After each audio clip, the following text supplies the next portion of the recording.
Hi, welcome to another episode of ColdFusion, where I cover anything in science, technology, business or history. In front of an enthusiastic audience, a 35-year-old Trevor Milton stands on stage proudly proclaiming his latest achievement. The year was 2016, and the charismatic, energetic Trevor seems like he's just about to change the world. Behind him was his tool to do just that. It was a truck running on revolutionary hydrogen technology. It could save both money and the environment. This truck, called the Nikola One, was going to disrupt the $1 trillion trucking industry and would go on to make Trevor a multi-billionaire. Bosch, General Motors, and other big names all wanted to work with Trevor and his revolutionary company that would later be worth $34 billion. The only problem was that none of this was real. The vehicle behind him was simply a shell that couldn't even drive itself, and none of the technology that he talked about even existed. But this would only be the beginning of the lies. So how was everyone fooled? And how could a man look so confident about his achievements while knowing that none of what he was saying was real? You are watching ColdFusion TV.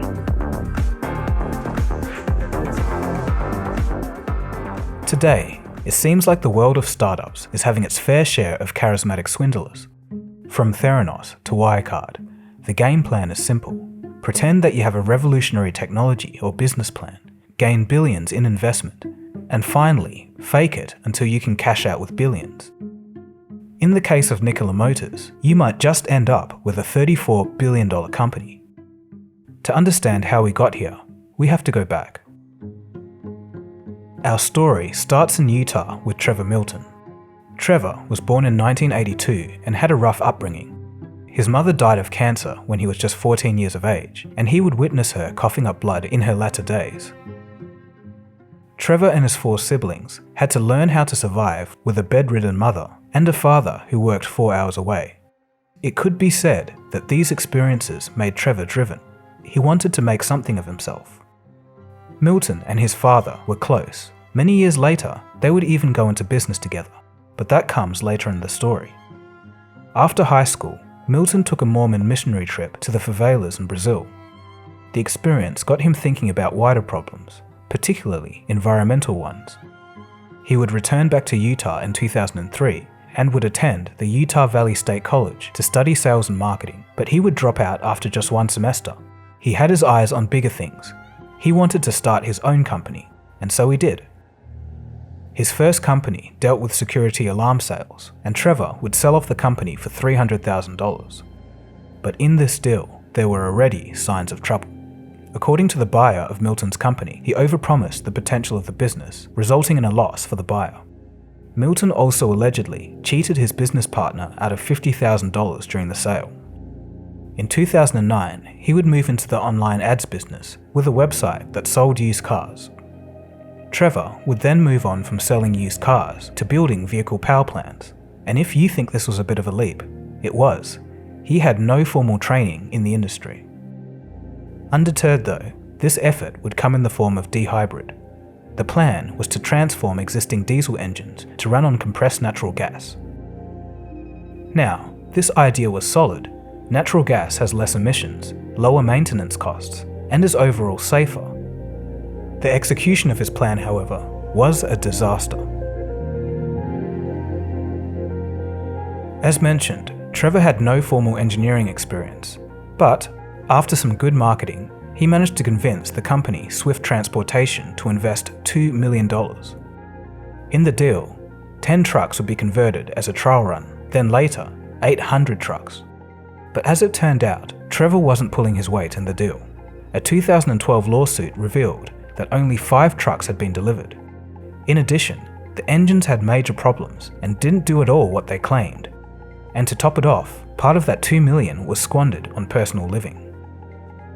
Milton was simultaneously bleeding through investor money and needed more. In 2012, he tried to find another investor in Utah to buy out the company, but they smelt a rat and backed out of the agreement. To run away from all of his legal problems, Trevor started a new company with his father. It was called DHybrid Systems. DHybrid Systems and DHybrid were completely different companies, and the similarities in their names was intentional.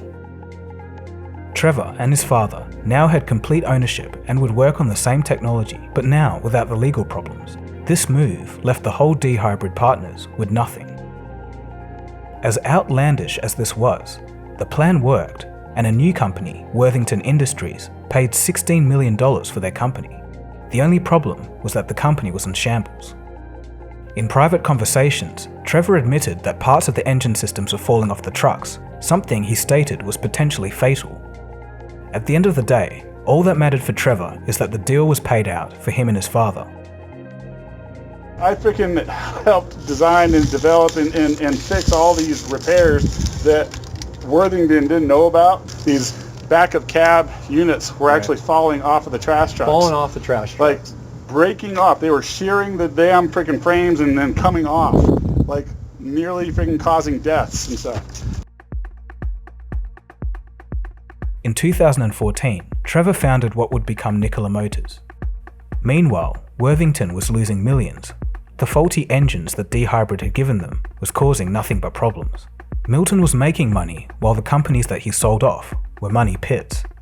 Milton would continue to convince people that he had valuable technology. On May 9, 2016, Nikola Motors announced the Nikola One, a semi-truck that would revolutionize the transport industry. It could travel 1,000 miles without stopping and only took 15 minutes of downtime to refill and do another 1,000 miles. The global trucking market is worth over $1 trillion, so a disruptive technology like this could be a game changer, if someone could make it work, that is. In a bizarre twist, allegedly, Nikola bought the design from a man in Croatia for a few $1,000s, but this didn't stop the company from suing Tesla for $2 billion, claiming that Tesla had stolen their design. Unaware of Milton's past, the world was abuzz with the news of the revolutionary truck. So how were they going to do this exactly? Well, with the same technology that had been a complete failure in the DHybrid companies, of course, compressed natural gas technology. The truck was to be revealed in a live event in December of 2016, a very tight deadline. Could Nikola pull it off? They must have thought that because they began to take pre-orders. They stated that the Nikola One was engineered, developed, and is finalizing assembly. But what did they actually have? By August of 2016, the Nikola One was just a frame on wheels. The body hadn't even arrived yet. There were no production facilities either, and according to a source familiar with the project, the workers were scrambling to the hardware store to pick up basic parts. Meanwhile, the Nikola Motor Company Twitter account was hyping up the event. They stressed that the truck would be fully functioning. Amidst all of this, at the beginning of August, while the truck was still a frame, the company abruptly announced that it had pivoted from compressed natural gas to hydrogen fuel cell technology. The hydrogen fuel cell announcement was even a shock to those within the company. In mid-November, as the show was drawing closer, the team was hard at work slapping the truck together. There were no electric motor cores or gears, only axles in an empty shell. The body finally did arrive in late November, roughly a week before the show. H2, the chemical formula for hydrogen, was decaled proudly on the side of the truck, even though there was no such technology inside. So I can understand that building a prototype can be less than elegant, but to call this fully functioning was at the very least a bit misleading, a fact that would later come back to haunt Nikola. But more on this later in the episode. When the big day came, Trevor seemingly couldn't hold back his emotion when talking. Perhaps it was an appeal to one's emotional side to shut down rational thinking and skepticism. Bloomberg would later state that the statements made by Trevor had alarmed some people familiar with the truck's capability. They told Bloomberg that the truck was inoperable and had missing key components to power itself. The whole truck was powered by a mains power cord that was connected under the stage.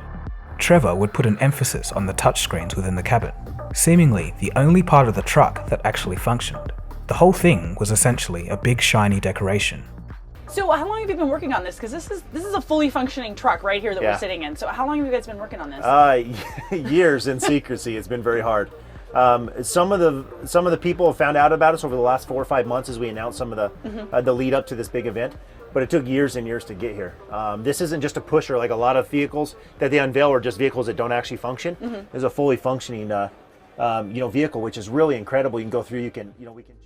Functional or not, Trevor had smoothly talked his way to entrepreneurial fame. The internet was ablaze with buzz, and from there, they were off to the races. Following the event, in January of 2017, the company raised capital as part of its Series A round. Nikola also signed with Bosch, as well as fuel cell and hydrogen partners. The plan may have been to leverage existing suppliers to deliver on their promises. But as time passed and the hype from the December 2016 show faded, people that were following closely began talking about the company, stating that Nikola needed to show some updates on their truck, the Nikola One. So, in early 2018, a video of the Nikola One was produced to dispel the rumors that it wasn't a functioning truck. The video was called Nikola One in Motion, and the video seemingly worked. Even Arizona Governor Doug Ducey was impressed. He agreed to host the Nikola manufacturing headquarters in his state and even played a video during his announcement. And once again, there was now a tremendous amount of buzz and excitement. A lot of people were looking forward to the pre-production units to be released the following year, but this was never to be. It seems that Trevor was up to his old tricks again. He never really had any plans to finish developing the Nikola One truck. He was only interested in one thing: raising more money. After the 2016 announcement, to the shock of all of those involved in the Nikola One project, the truck's development was abandoned. But nobody outside the company knew this. The promotional Nikola One video proved to be a sham itself. According to a former employee who spoke with the Nikola chief engineer, Kevin Link, the video was simply the result of Nikola towing the truck to the top of the hill and letting it roll back down. Unsurprisingly, those who worked on the video had to sign NDAs. By September of 2019, Trevor Milton owned 40% of the company, and by age 37, he was now a billionaire.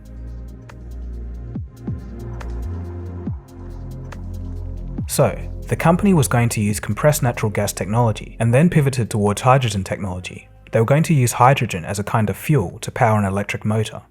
And why the difference? Well, hydrogen goes further than a battery electric truck does, and it's a lot lighter to operate. So ultimately, it's just a lot of like juggling these different things, but we're pretty close. We just ordered the largest order ever of electrolyzers that I know of. It was an order yesterday. It was over $30 million to produce over 40,000 kilograms of hydrogen. We just made that order yesterday from Nel out of Norway. So we're already prepping our first 5 stations to be up and running. We're breaking ground. We should be breaking ground this year on these stations. Okay. As good as this sounds, hydrogen is expensive and requires a lot of engineering to store and transport safely. The plan for Nikola Motors was to have 700 hydrogen stations around North America and 70 in Europe within the next decade. Nikola planned to make its own hydrogen by using energy from solar and renewable sources. This all sounds amazing, but when you look into the details of who was spearheading a lot of the key technology aspects, things get a little suspect. Nikola's director of hydrogen production is none other than Trevor Milton's brother. Previously to joining Nikola, his work consisted of pouring concrete and building a barn as a subcontractor. Not exactly the experience needed.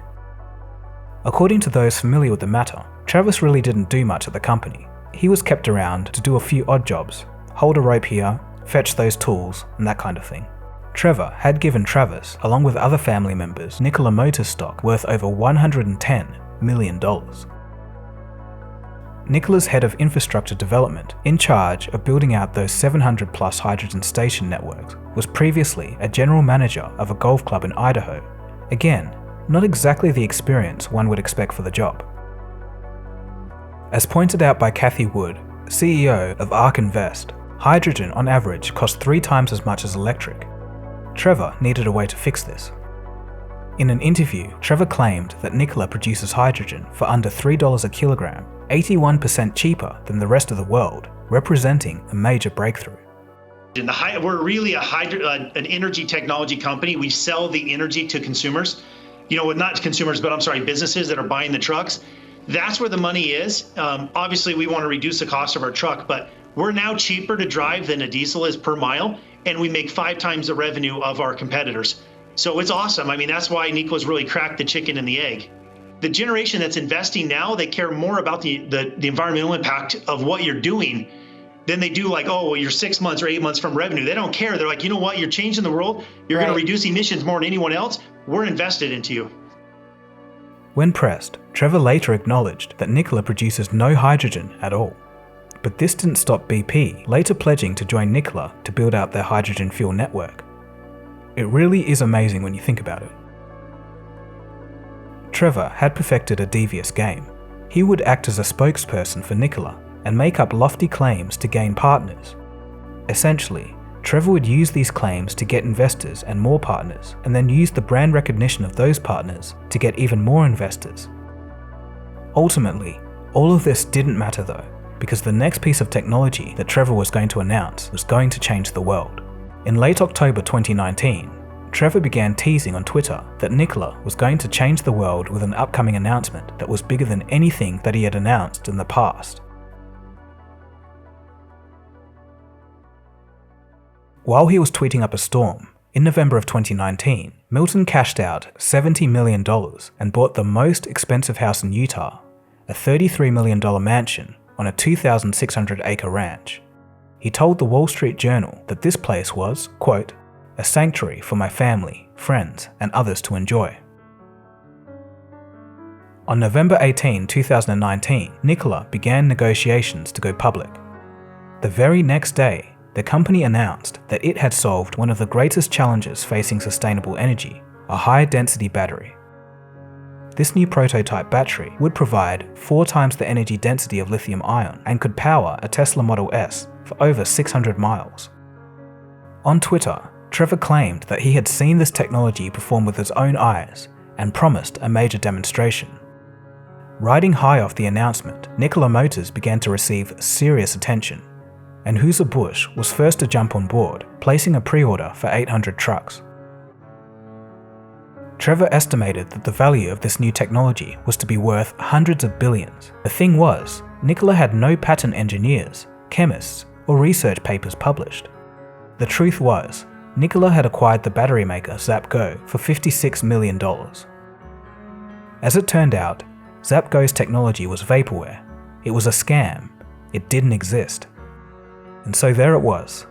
Nikola, who had misled so many, had been misled themselves.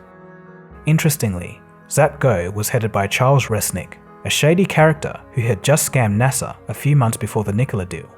Charles used the money from NASA to hire numerous adult workers, certainly not a business expense.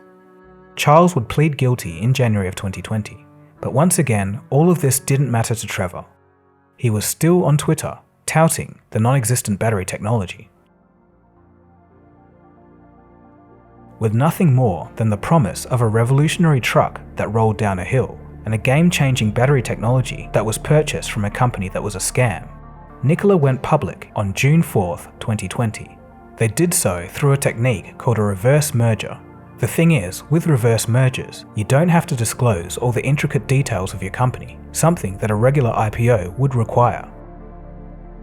This should have raised some red flags for investors if they knew more about the history of Nikola. But alas, investors were euphoric and Nikola shares spiked. Within 1 week of going public, the market value of Nikola surged past that of Ford, over $30 billion. To put things into perspective, Ford sold 5.5 million vehicles in 2019 with a revenue of $155 billion and had a market cap of around $28 billion. Nikola, on the other hand, sold nothing and was valued at $30 billion, making it the world's biggest truck maker without selling a single truck. And with that, overnight, Trevor became a multi-billionaire. It was settled, the markets had spoken. He was the next Elon Musk. Things would soon change for Trevor though, but not before one last cash grab. On September 8th, 2020, Nikola Motors announced a $2 billion partnership with General Motors. GM was going to take an 11% stake in the company and manufacture their electric pickup truck, the Nikola Badger. So questions have to be asked. Did General Motors do no research, or was something else at play here? Despite the chaos, Nikola was again accepting pre-orders for their Badger truck. To date, no one has ever seen a Nikola Badger. They only exist as a rendering as far as the public is concerned.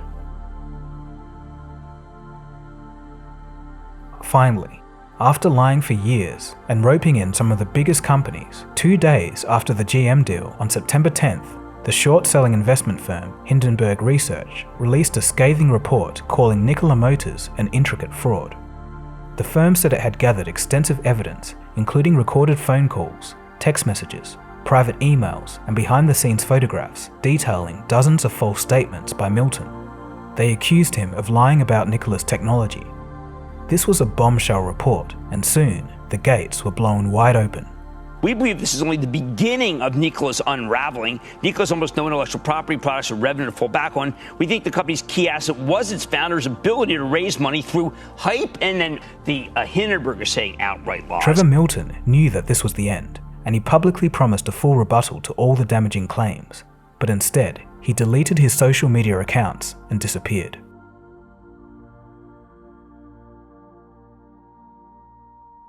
Trevor Milton, the founder of electric truck company Nikola, is voluntarily stepping down as executive chairman and giving up his board seat. This move comes after short seller Hindenburg Research accused Milton of making false statements about Nikola's technology in order to try and grow and secure partnerships with automakers. Both the Justice Department and the SEC are investigating allegations made by Hindenburg. On the 21st of September, Trevor steps down from the chairman position, and former vice chairman of GM, Stefan Gursky, takes over.